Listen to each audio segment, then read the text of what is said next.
1. 죽음이 선사한 운명의 재회. 서울 강동구 명성 장례식장 지하 1층 조화가 시들어가는 빈 홀에서 한정희는 무너져 내렸다. 55세 전 초등학교 교사였던 그녀의 인생에서 가장 긴 사흘이 지나갔다. 남편 김재우와의 28년 결혼 생활이 심장마비 한 번으로 끝나버린 것이다.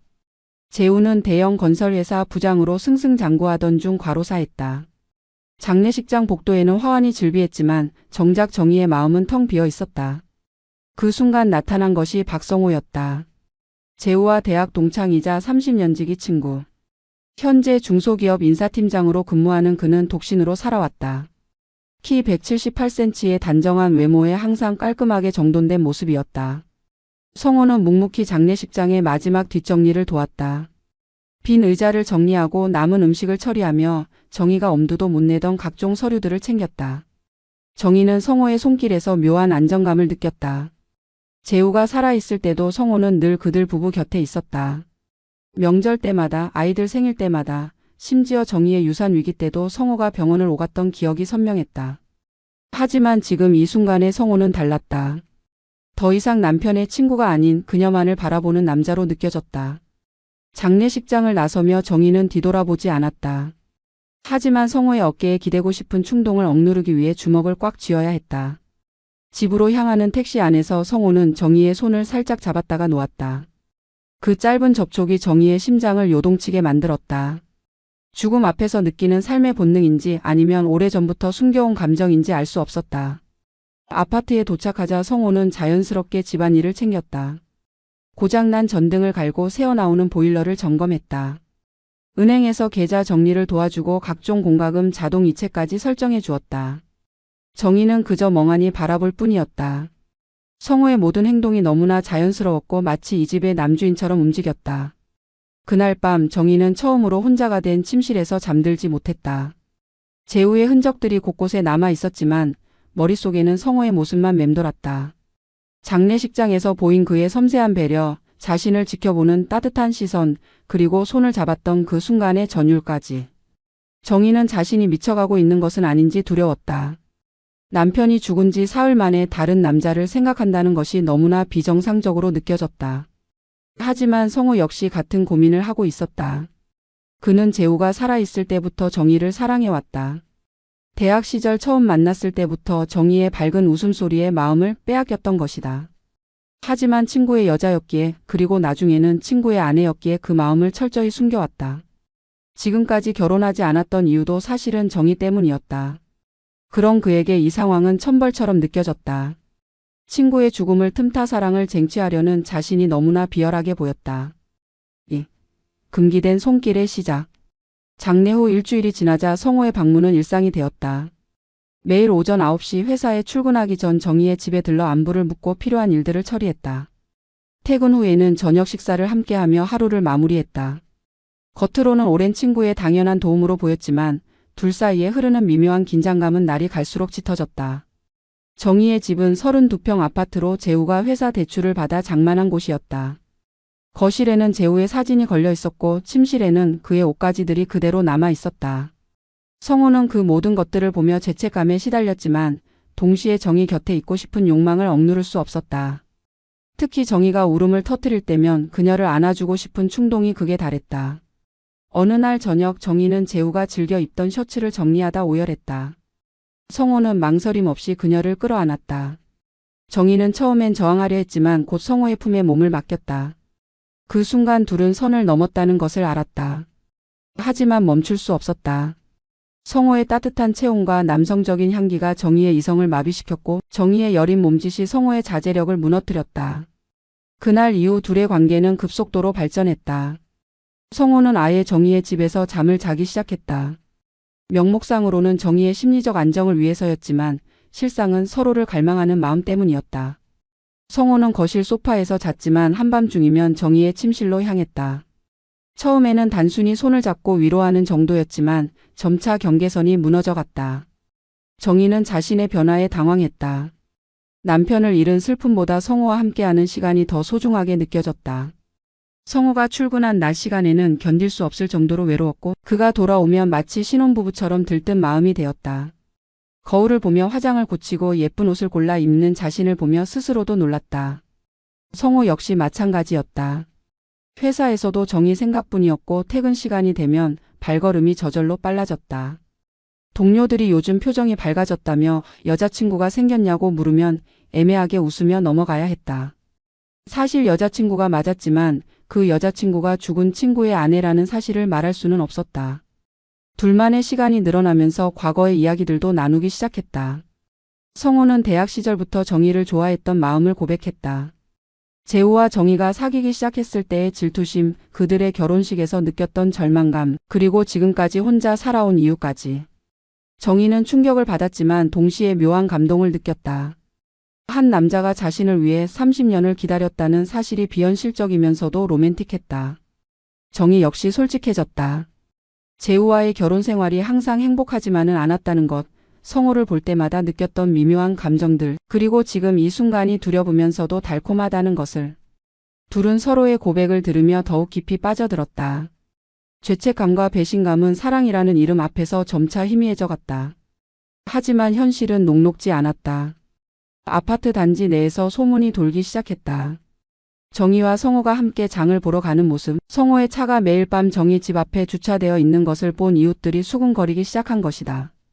특히 같은 층에 사는 김씨 부인은 노골적으로 못마땅한 시선을 보냈다. 남편 장례를 치른 지 한 달도 안 되어 남자와 동거한다니 체면이고 뭐고 다 버린 여자라며 혀를 찼다. 3. 세상이 만든 감옥. 소문은 눈덩이처럼 불어났다. 아파트 단지 카페에서, 마트에서, 심지어 정희가 다니던 교회에서까지 그들의 이야기가 화제가 되었다. 이야기는 점점 과장되고 왜곡되었다. 정희가 남편 생전에도 성호와 불륜관계였다는 소문까지 나돌았다. 재우의 갑작스러운 죽음도 의심받기 시작했다. 혹시 정희가 남편을 독살한 것은 아닌가, 성호와 짜고 보험금을 노린 것은 아닌가 하는 악의적인 추측들이 쏟아졌다.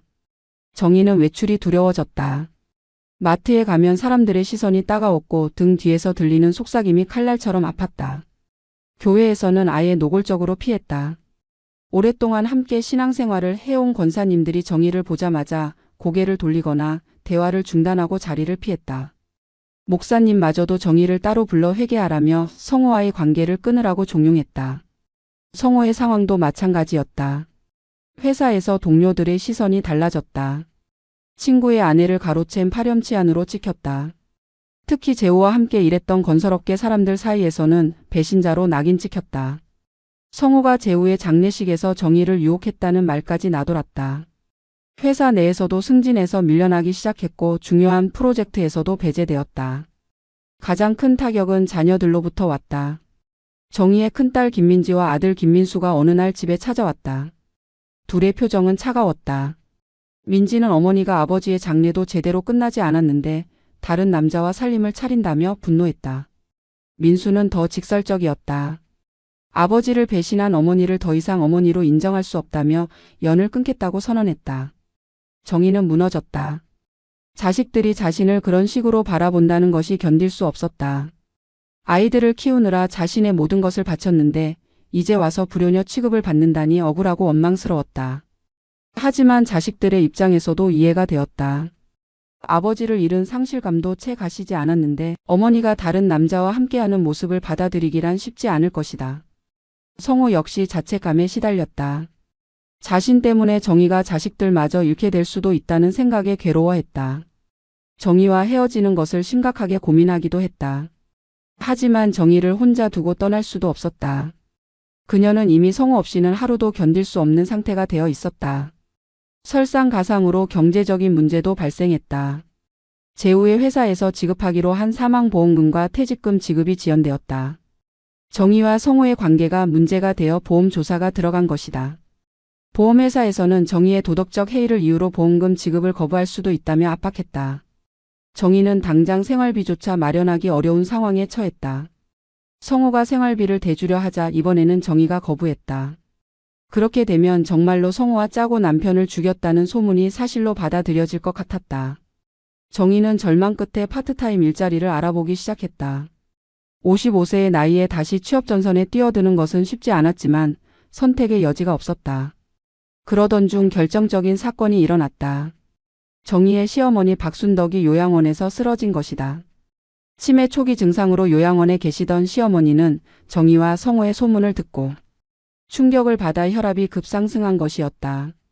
병원으로 옮겨졌지만 의식을 잃은 상태였다. 정희는 죄책감에 휩싸였다.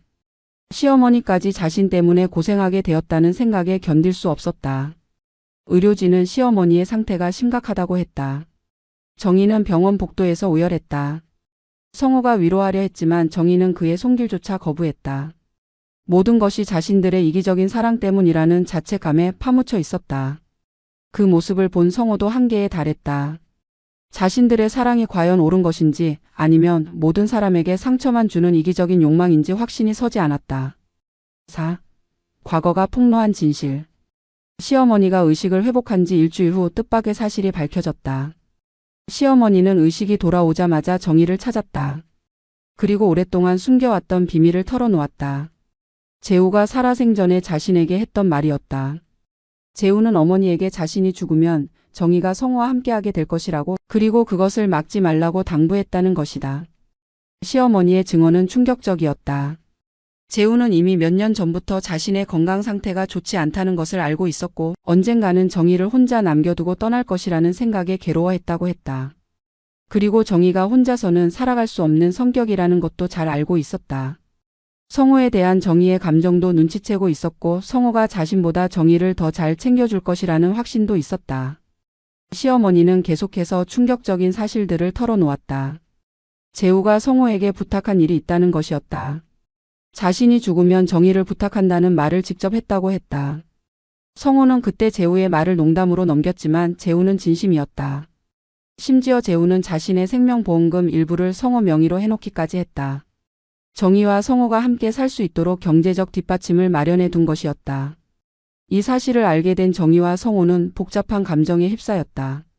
죄책감이 덜어지는 동시에 재우의 깊은 배려에 감동했다. 하지만 한편으로는 재우가 모든 것을 계산하고 준비해 뒀다는 사실이 서늘하기도 했다.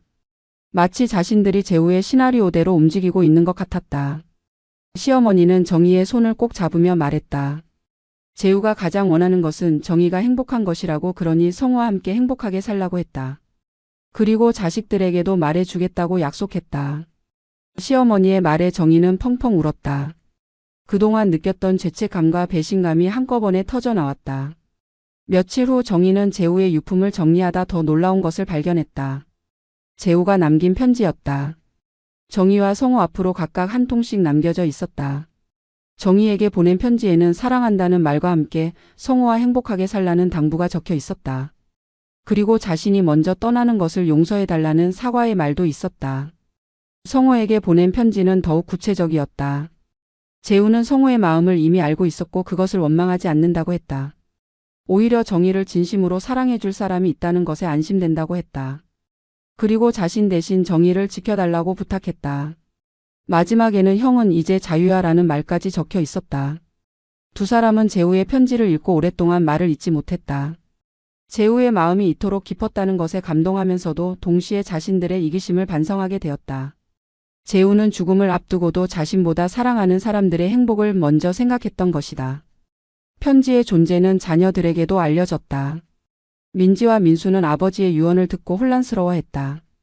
아버지가 직접 어머니와 성호 삼촌의 관계를 허락했다는 사실을 받아들이기 어려워했다. 하지만 아버지의 뜻이라면 무작정 반대할 수도 없었다. 특히 할머니마저 찬성하고 나서자 아이들도 마음을 돌리기 시작했다. 하지만 세상의 시선은 여전히 차가웠다. 재우의 편지가 있다고 해서 사람들의 입방아가 멈추는 것은 아니었다. 오히려 더 기가 막힌 이야기로 받아들여졌다. 남편이 죽기 전부터 계획된 불륜이라는 식으로 해석하는 사람들도 있었다. 정희와 성호는 재우의 배려에도 불구하고 여전히 세상과 싸워야 했다. 그럼에도 불구하고 두 사람의 관계는 더욱 단단해졌다. 재우의 허락을 받았다는 것이 큰 힘이 되었다. 죄책감에서 벗어나자 서로에 대한 사랑이 더욱 순수해졌다. 이제는 당당하게 사랑할 수 있다는 자신감도 생겼다. 정희는 성호에게 정식으로 고백했고 성호는 평생 정희만을 사랑하겠다고 맹세했다. 법과 돈이 만든 시험. 재우의 편지가 공개되면서 상황이 반전되는 듯 했지만 현실의 벽은 여전히 높았다. 보험회사에서는 편지의 진위를 의심하며 추가 조사에 들어갔다. 필체 감정, 작성 시점 확인 등 온갖 방법을 동원해 편지가 위조된 것은 아닌지 파헤쳤다. 보험금 7억 원이라는 거액이 걸린 문제였기에 보험회사도 쉽게 물러서지 않았다. 조사 과정에서 정희와 성호는 모욕적인 질문들을 감내해야 했다. 언제부터 불륜관계였는지, 재우의 죽음에 개입한 것은 아닌지, 편지를 위조한 것은 아닌지 등등. 담당 조사관 이철민은 노골적으로 의심의 눈초리를 보냈다. 특히 성호가 재우 명의로 된 보험금 수혜자로 등록되어 있다는 사실을 문제 삼았다. 성호는 그제야 재우가 자신을 보험 수혜자로 등록해 놓았다는 사실을 알게 되었다. 2억 원이라는 거액이었다. 재우는 정희가 혼자서 큰 돈을 관리하기 어려울 것을 우려해 성호에게 일부를 맡겨 둘이 함께 쓰도록 한 것이었다. 하지만 조사관은 이것을 의심스럽게 바라봤다. 죽음을 앞둔 사람이 친구에게 거액의 보험금을 남길 이유가 없다는 것이었다. 설상가상으로 재우가 다니던 회사에서도 문제를 제기했다. 재우의 갑작스러운 죽음과 관련해 업무상 스트레스가 원인이라며 산업재해 신청을 했는데 정희와 성호의 관계가 문제가 되어 신청이 기각될 위기에 처했다. 회사 측에서는 재우가 가정 문제로 스트레스를 받아 죽은 것이라며 이는 업무와 무관하다고 주장했다. 경제적 압박이 심해지면서 정희와 성호의 관계에도 균열이 생기기 시작했다. 정희는 성호에게 경제적으로 의존하는 것이 부담스러웠고 성호는 정희를 위해 무리하게 돈을 쓰느라 자신의 적금까지 해약해야 했다. 둘 다 자존심이 상했지만 서로에게 내색할 수는 없었다. 더 큰 문제는 법적인 이슈였다. 재우의 가족들, 특히 재우의 형 김재영이 나섰다. 재영은 대형 로펌에 근무하는 변호사로 동생의 유산을 둘러싼 문제를 그냥 넘어갈 수 없다고 했다. 정희와 성호의 관계가 부적절하다며 유산 상속 자체를 무효화시키려 했다. 심지어 재우의 죽음에 대한 재수사를 요구하기도 했다. 재영의 공격은 치밀하고 잔인했다. 정희가 교사 시절 받은 경징계 기록을 들춰내고 성호의 과거 여자 관계까지 파헤쳤다. 심지어 정희와 성호가 대학 시절부터 서로 호감을 가지고 있었다는 증거를 찾아내려 했다. 오래된 사진과 동창회 영상까지 분석하며 둘의 관계가 단순한 친구 사이가 아니었다는 것을 입증하려 했다. 법정 공방이 시작되면서 정희와 성호는 완전히 궁지에 몰렸다. 언론에서도 이 사건에 관심을 보이기 시작했다. 친구 아내 가로챈 파렴치한 남편 시체도 차갑기 전에 불륜, 보험금 노린, 계획된 살인 등의 자극적인 헤드라인이 신문과 인터넷을 장식했다. 정희의 실명과 사진까지 공개되면서 그녀는 완전히 사회적으로 매장되었다. 정희는 정신적으로 무너져 갔다. 길에서 사람들이 자신을 알아보고 손가락질하는 것 같았고 마트에서 장을 보다가도 갑자기 숨이 막혔다. 결국 공황장애 증상까지 나타나기 시작했다. 성호가 병원에 데려가려 해도 거부했다. 병원에 가면 또 다른 소문이 날까봐 두려웠기 때문이다. 성호의 회사에서도 압박이 심해졌다. 동료들은 노골적으로 피했고 상사는 부적절한 사생활로 회사 이미지를 실추시켰다며 사직을 종용했다. 성호는 15년간 근무한 회사를 그만둘 위기에 처했다. 다른 회사로 이직하려 해도 이미 업계에 소문이 퍼져 있어 어디서도 받아주지 않았다. 가장 힘든 것은 자녀들의 태도였다. 민지와 민수는 아버지의 편지를 보고도 여전히 어머니를 용서하지 않았다. 특히 민지는 직장에서 어머니 때문에 수치심을 느끼고 있다며 아예 연락을 끊어버렸다.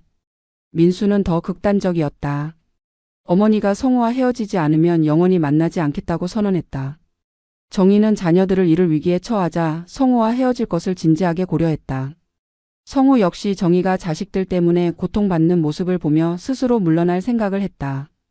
둘은 서로를 사랑하면서도 함께 있는 것이 서로에게 독이 될 수 있다는 것을 깨달았다.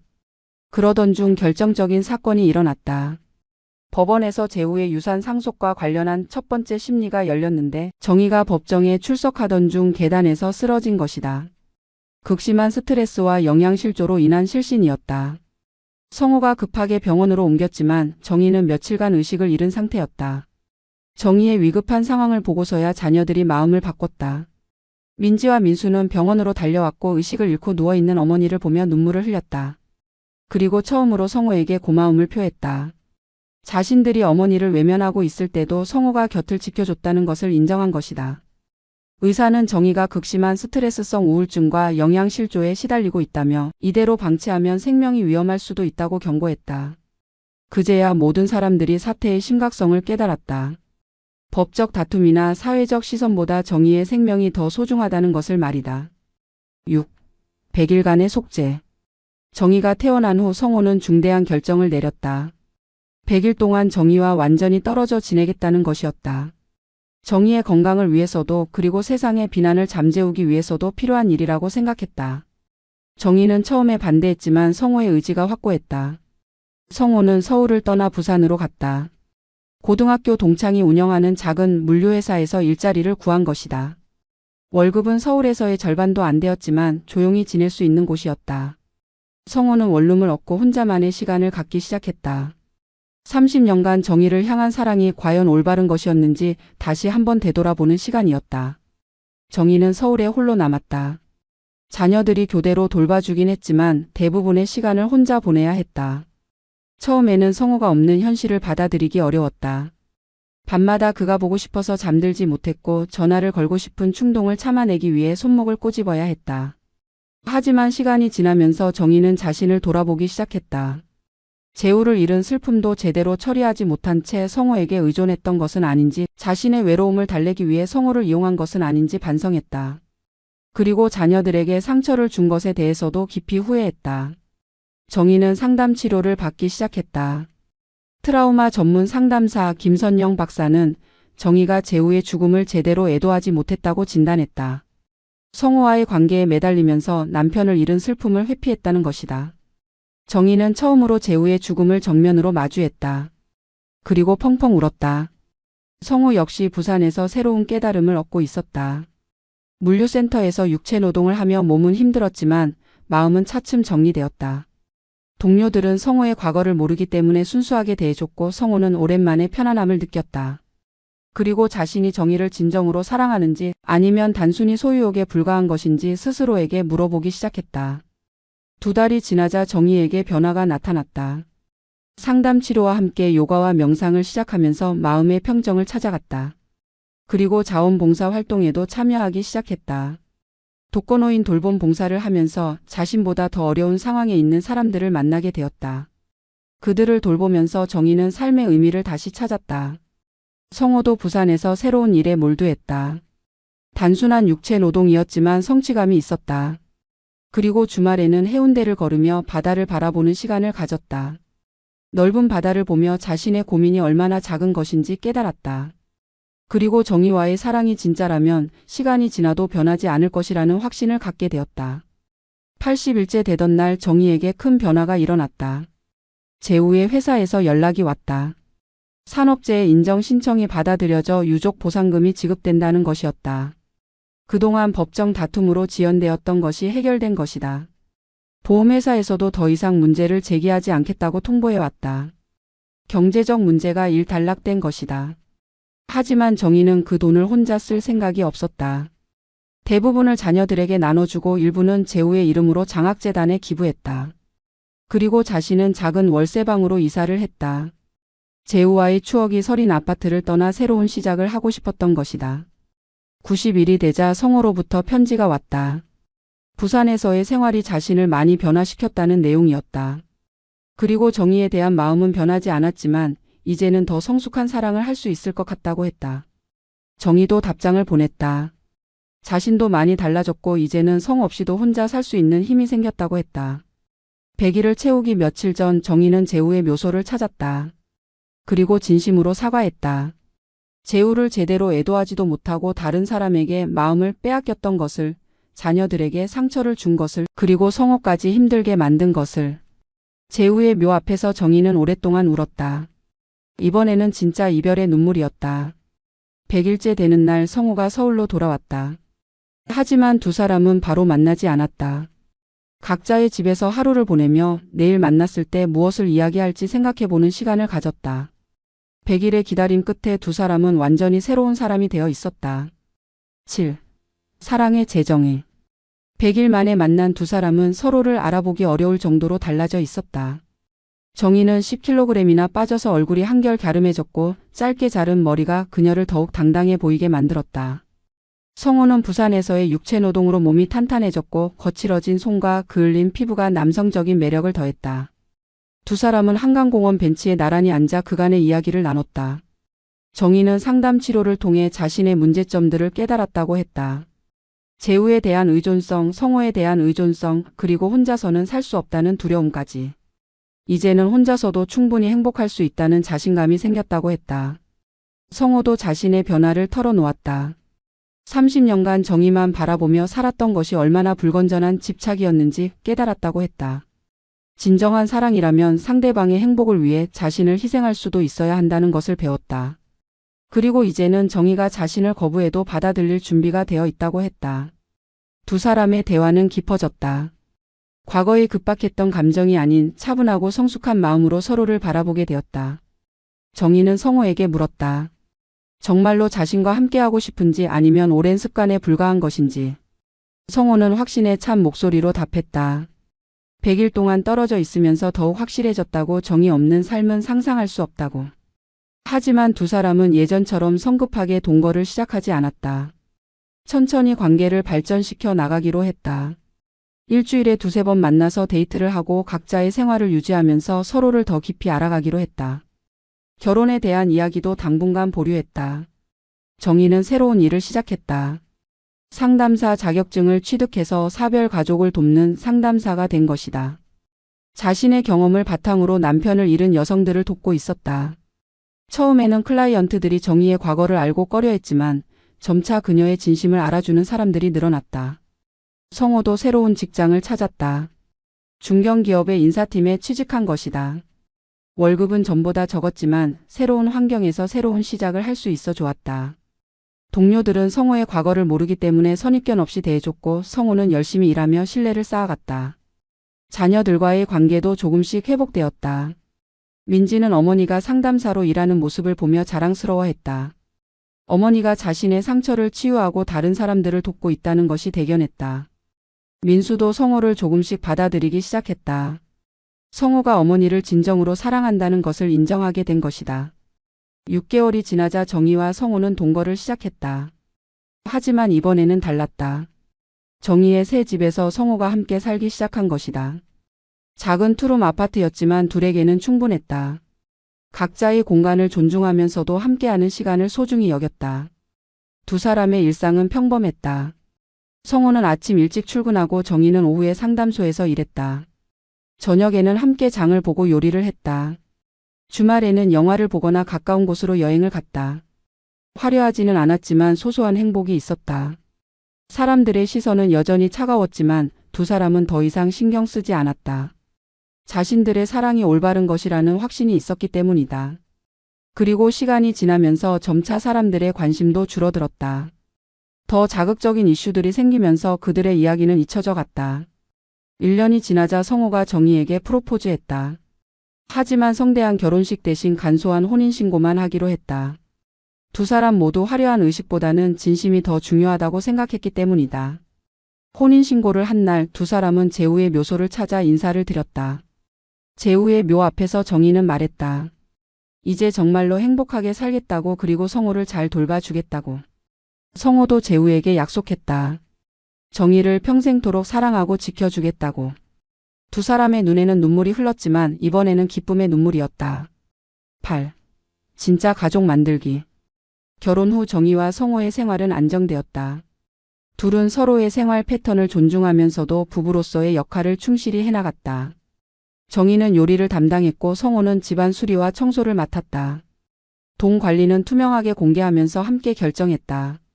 하지만 쉬운 일만 있는 것은 아니었다. 두 사람 모두 중년에 결혼한 터라 고집이 센 부분이 있었다. 정희는 가구 배치나 인테리어에 대한 자신만의 기준이 있었고 성호는 생활 습관에서 타협하기 어려운 부분이 있었다. 작은 다툼이 종종 일어났다. 특히 정희의 까다로운 성격과 성호의 완벽주의적 성향이 충돌할 때가 있었다. 정희는 성호가 너무 꼼꼼해서 숨이 막힌다고 했고 성호는 정희가 너무 즉흥적이라고 생각했다. 하지만 둘은 이런 차이점도 부부 생활의 일부라고 받아들이고 서로 맞춰 나갔다. 경제적으로는 안정적이었다. 정희의 상담사 수입과 성호의 회사 월급을 합치면 여유롭지는 않아도 부족하지 않았다. 재우가 남긴 유산도 있어서 큰 걱정은 없었다. 두 사람은 검소하게 살면서도 가끔씩 서로를 위한 선물을 사주며 사랑을 표현했다. 가장 큰 변화는 자녀들과의 관계였다. 민지는 성호를 새아버지라고 부르기 시작했고 민수도 형이라고 불렀다. 처음에는 어색했지만 시간이 지나면서 자연스러워졌다. 특히 성호가 자녀들의 일에 관심을 보이고 도움을 주면서 진짜 아버지처럼 여겨지게 되었다. 민지가 결혼 준비를 할 때 성호가 신랑 측과 협상을 도와주었고 민수가 취업 준비를 할 때도 인맥을 활용해 소개를 해주었다. 자녀들은 성호의 진심 어린 도움에 감사했고 점차 마음을 열기 시작했다. 손주들과의 관계도 특별했다. 민지의 아이들은 성호를 할아버지라고 불렀다. 성호는 아이들에게 용돈도 주고 놀이공원도 데려가며 할아버지 역할을 충실히 했다. 아이들도 성호를 좋아했고 주말이면 할머니 집에 오는 것을 기다렸다. 정희는 성호가 손주들과 노는 모습을 보며 행복했다. 재우가 살아 있었다면 손주들과 이렇게 놀아줬을 텐데 하는 아쉬움도 있었지만 성호가 그 빈자리를 잘 채워주고 있다는 생각에 고마웠다. 아이들도 성호를 진짜 할아버지처럼 따랐다. 명절이나 기념일에는 온 가족이 모였다. 처음에는 어색한 분위기였지만 점차 자연스러운 가족 모임이 되었다. 성호는 재우의 자리를 완전히 대신하려 하지 않고 새로운 가족 구성원으로서의 역할을 찾아갔다. 재우의 기일에는 온 가족이 함께 성묘를 갔다. 성호도 당당하게 참여했다. 처음에는 눈치를 봤지만 이제는 가족의 일원으로 인정받았기 때문이다. 재우의 묘 앞에서 성호는 항상 감사 인사를 드렸다. 정희를 맡겨줘서 고맙다고 잘 돌보겠다고. 정희의 시어머니와의 관계도 좋았다. 시어머니는 성호를 사위처럼 여겼고 성호도 시어머니를 친어머니처럼 모셨다. 정희는 두 사람의 관계를 보며 따뜻함을 느꼈다. 성호의 효심과 시어머니의 넓은 마음에 감사했다. 결혼 2년차가 되자 두 사람은 완전히 하나의 가족이 되었다. 더 이상 재혼 가정이라는 어색함도 없었고 서로의 존재가 당연한 일상이 되었다. 정희는 성호 없는 삶을 상상할 수 없었고 성호도 마찬가지였다. 주변 사람들도 이제는 두 사람을 부러워했다. 나이 들어 만난 사랑이지만 서로를 진심으로 아끼는 모습이 보기 좋다고 했다. 과거의 스캔들은 완전히 잊혀졌고 이제는 중년의 로맨스로 미화되기까지 했다. 성호는 정희에게 말했다. 비록 늦게 만났지만 지금이 인생에서 가장 행복한 시간이라고. 정희도 같은 마음이었다. 재우와의 결혼 생활도 행복했지만 성호와의 생활은 다른 종류의 행복이었다. 더 성숙하고 깊이 있는 사랑이었다. 9. 완성된 사랑. 결혼 3년차 정희와 성호는 완전히 하나가 된 부부가 되었다. 더 이상 서로를 의식하지 않아도 자연스럽게 호흡이 맞았고 말하지 않아도 상대방의 마음을 알 수 있었다. 사소한 다툼은 여전히 있었지만 그것마저도 부부만의 소중한 시간이었다. 정희의 상담소는 점점 유명해졌다. 사별 가족을 전문으로 하는 상담사로서 많은 사람들의 도움을 받고 있었다. 자신의 경험을 바탕으로 한 상담은 특히 호응이 좋았다. 정희는 자신의 아픈 과거가 이렇게 다른 사람들에게 도움이 될 수 있다는 것에 보람을 느꼈다. 성호도 새 직장에서 인정받는 직원이 되었다. 성실함과 책임감으로 동료들의 신뢰를 얻었고 팀장으로 승진하기도 했다. 과거의 스캔들은 완전히 잊혀졌고 이제는 모범적인 가정을 꾸린 중년 남성으로 인식되었다. 두 사람의 일상은 평온했다. 아침에 함께 일어나 간단한 운동을 하고 아침 식사를 함께 한 후 각자 직장으로 향했다. 저녁에는 함께 저녁을 준비하며 하루 있었던 일들을 나눴다. 주말에는 가까운 곳으로 드라이브를 하거나 집에서 영화를 보며 여유로운 시간을 보냈다. 특별한 일이 있는 날에는 서로를 위한 깜짝 선물을 준비하기도 했다. 성호는 정희의 생일에 그녀가 좋아하는 작가의 사인본을 선물했고 정희는 성호의 승진 축하로 그가 갖고 싶어 했던 시계를 사주었다. 큰 돈을 쓰지 않아도 서로의 마음을 전하는 방법을 알고 있었다. 건강 관리도 함께 했다. 두 사람 모두 50대 후반이라 건강에 신경을 써야 했다.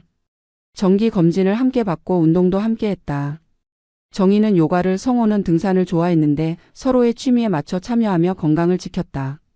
가족들과의 관계는 더욱 끈끈해졌다. 민지는 둘째를 낳았는데 정희와 성호가 함께 육아를 도와줬다. 성호는 손주 바보가 되어 아이들과 노는 것을 가장 좋아했다. 정희는 성호가 아이들과 노는 모습을 보며 재우가 살아 있었다면 이런 모습이었을 것이라고 생각하며 따뜻함을 느꼈다.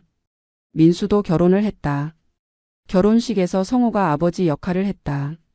신랑 아버지 자리에 서서 하객들에게 인사를 하는 성호의 모습을 보며 정희는 울음을 참을 수 없었다. 성호가 정말로 이 가족의 아버지가 되었다는 것을 실감했다. 시어머니는 85세가 되었지만 여전히 건강했다. 성호를 친아들처럼 여기며 자랑스러워했다. 주변 사람들에게 며느리가 좋은 사람을 만나서 행복하게 살고 있다고 자랑하곤 했다. 정희는 시어머니의 마음에 감사했다. 어느 날 정희는 성호에게 말했다. 재우가 꿈에 나타났는데 고맙다고 했다고. 정희와 성호가 행복하게 사는 모습을 보니 마음이 편하다며 웃으면서 사라졌다고 했다. 성호도 비슷한 꿈을 꾼 적이 있다고 했다.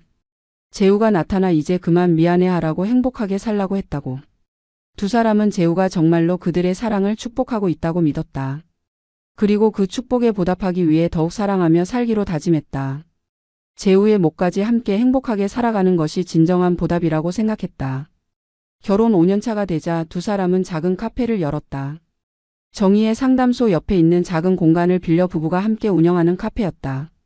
성호가 바리스타 교육을 받아 커피를 내렸고 정희가 직접 만든 디저트를 판매했다. 큰 수익을 기대한 것은 아니었지만 함께 할 수 있는 일이 생겨서 기뻤다. 카페는 동네 사람들에게 사랑받는 공간이 되었다. 정희의 상담을 받던 사람들이 자주 찾았고 성호의 인품에 반한 단골들도 많았다. 두 사람이 서로를 배려하며 일하는 모습을 보는 것만으로도 힐링이 된다는 손님들이 많았다. 어느 저녁 카페 문을 닫고 정리를 하던 성호가 정희에게 말했다. 지금이 인생에서 가장 행복한 순간이라고. 사랑하는 사람과 함께 일하고 손님들에게 작은 기쁨을 줄 수 있어서 보람차다고 했다. 정희도 같은 마음이었다. 밤늦게 집에 돌아와 침대에 누우며 두 사람은 하루를 되돌아봤다. 큰 사건은 없었지만 소소한 행복들로 가득한 하루였다. 성호가 정희의 손을 잡으며 말했다. 내일도 함께 할 수 있어서 고맙다고. 정희도 성호의 손을 꼭 잡으며 답했다. 평생 함께 하자고. 10. 사랑에는 때가 없다. 결혼 7년차 정희는 65세, 성호는 67세가 되었다. 둘 다 머리가 희끗희끗해졌지만 여전히 서로를 바라보는 눈빛은 연인처럼 반짝였다. 나이 들수록 서로의 소중함을 더욱 깨닫게 되었고 함께하는 시간이 유한하다는 것을 알기에 매 순간을 더욱 소중히 여겼다. 카페는 동네 명소가 되었다. 젊은 연인들부터 나이 든 부부들까지 다양한 연령층의 사람들이 찾는 곳이었다. 특히 정희와 성호의 사랑 이야기를 들은 사람들이 멀리서도 찾아왔다. 나이 들어 만난 사랑의 아름다움을 직접 보고 싶어하는 사람들이었다. 어느 날 한 젊은 여성이 카페를 찾았다. 최근 남편을 잃고 절망에 빠져있던 그녀는 정희의 이야기를 듣고 용기를 얻고 싶어 했다. 정희는 그녀와 오랫동안 이야기를 나눴다. 사별의 아픔은 시간이 지나면 조금씩 나아지지만 완전히 사라지지는 않는다고 하지만 그 아픔 속에서도 새로운 행복을 찾을 수 있다고 말해줬다. 성호는 그런 정희의 모습을 보며 자랑스러웠다. 자신의 아픈 경험을 바탕으로 다른 사람들에게 희망을 주는 정희가 대견했다. 그리고 자신도 그런 정희를 만나 인생의 후반부를 이토록 행복하게 살 수 있게 되어 감사했다. 손주들은 이제 초등학생과 중학생이 되었다. 아이들은 할머니와 할아버지가 너무 사랑하는 모습을 보며 자랐다. 어른이 되면 할머니, 할아버지처럼 사랑하는 사람을 만나고 싶다고 말하곤 했다. 정희와 성호는 아이들의 순수한 말에 웃으며 사랑의 진정한 의미를 몸소 보여주고 있다는 뿌듯함을 느꼈다. 민지와 민수는 이제 완전히 성호를 아버지로 받아들였다. 친아버지 재우에 대한 그리움은 여전히 있지만 성호가 아버지의 빈자리를 잘 채워주고 있다는 것에 감사했다. 특히 어머니가 행복해하는 모습을 보는 것이 가장 기뻤다. 어느 봄날 정희와 성호는 재우의 묘소를 찾았다. 벌써 10년이 넘게 지난 일이었지만 여전히 매년 찾아와 인사를 드렸다. 이번에는 특별한 소식이 있었다. 카페가 성공해서 작은 재단을 만들게 되었다는 것이었다. 사별 가족들을 돕는 재단으로 재우의 이름을 따서 만들기로 했다. 재우의 묘 앞에서 정희는 말했다. 당신 덕분에 이런 행복한 삶을 살게 되었다고, 그리고 이제 그 행복을 다른 사람들과 나누겠다고. 성호도 재우에게 약속했다. 정희를 끝까지 사랑하고 지키겠다고, 그리고 재우가 원했던 대로 많은 사람들에게 도움이 되는 일을 하겠다고. 그날 저녁 집에 돌아온 두 사람은 거실 소파에 나란히 앉아 차를 마시며 이야기를 나눴다. 지난 10년을 되돌아보니 정말 많은 일이 있었다. 힘든 시간도 있었지만 그 모든 것이 지금의 행복을 위한 과정이었다는 생각이 들었다. 성호가 정희에게 말했다. 30년 넘게 기다린 보람이 있다고, 이런 행복한 노년을 보낼 수 있어서 감사하다고. 정희도 성호의 손을 잡으며 답했다. 비록 늦게 만났지만 진정한 사랑을 알게 해줘서 고맙다고. 두 사람은 창밖을 바라봤다. 석양이 지고 있었다. 인생의 석양도 멀지 않았지만 함께 있기에 두렵지 않았다. 오히려 남은 시간을 더욱 알차게 더욱 사랑하며 보내고 싶었다. 정희는 성호에게 속삭였다. 다음 생에도 만나자고. 성호는 웃으며 답했다. 다음 생에서는 더 일찍 만나자고. 두 사람은 서로를 바라보며 웃었다. 주름이 깊어진 얼굴이었지만 눈빛만큼은 처음 사랑에 빠졌을 때처럼 반짝였다. 그날 밤 두 사람은 손을 맞잡고 잠들었다. 꿈속에서도 함께였고 깨어나서도 함께였다. 사랑에는 나이도 때도 없다는 것을 몸소 증명하며 살아가는 두 사람이었다. 그들의 사랑은 이제 전설이 되어 많은 사람들에게 희망을 주고 있었다. 세상은 여전히 복잡하고 각박했지만 정희와 성호가 만들어낸 작은 사랑의 공간에서는 따뜻함이 넘쳐났다. 그리고 그 따뜻함은 그들만의 것이 아니라 그들을 만나는 모든 사람들에게 전해지고 있었다. 사별 후에 찾아온 늦은 사랑, 세상의 편견과 싸우며 지켜낸 진실한 마음, 그리고 마침내 완성된 아름다운 가족. 정희와 성호의 이야기는 사랑에는 정말로 때가 없다는 것을, 그리고 진심은 결국 통한다는 것을 보여주는 감동적인 드라마였다. 두 사람의 사랑 이야기는 아직도 계속되고 있다. 매일매일이 새로운 챕터이고 매 순간이 소중한 추억이 되고 있다. 그리고 그 이야기를 듣는 모든 사람들에게 희망과 용기를 주고 있다. 사랑은 언제나 가능하다는, 늦었다고 생각할 때가 가장 빠르다는 진리를 말이다.